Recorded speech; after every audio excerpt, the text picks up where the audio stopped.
अब आते हैं हम लोग 5th नंबर के फंडामेंटल ड्यूटीज।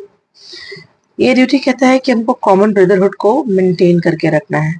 और इसलिए क्योंकि हमारे देश के अंदर बहुत सारे डाइवर्सिफिकेशन है और डिफरेंट रिलीजन्स है।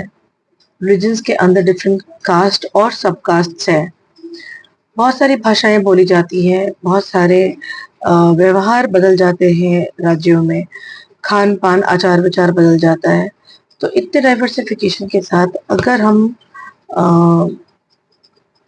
भाईचारा बनाकर नहीं रखेंगे तो शायद देश टुकड़ों टुकड़ों में बच जाएगा। और संविधान बनाने वाले कभी नहीं चाहते होंगे कि देश पे कभी कोई ऐसा आ जाए। तो उन्होंने इसको फंडामेंटल ड्यूटीज के अंदर ही मेंशन किया है कि आपको कॉमन ब्रदरहुड को मेंटेन करके चलना है। इसके बाद ये 5वां फंडामेंटल ड्यूटी एक चीज और कहता है, to denounce the evil practices against women.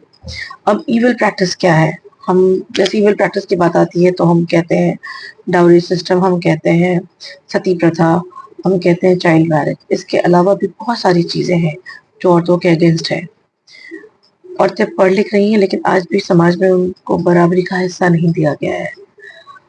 उनके सोच पर आज भी पहरा है। आप सर्वे करके देख लो, आपको ये जो बातें मैं बता रही हूँ, ये दहेज हत्या, दहेज उत्पीड़न, सती प्रथा,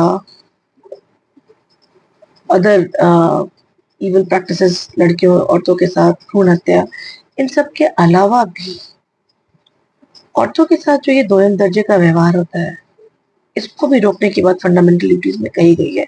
और अब इस फंडामेंटल ड्यूटी जो नंबर 5 है, इसका थोड़ा दायरा भी बढ़ाना चाहिए।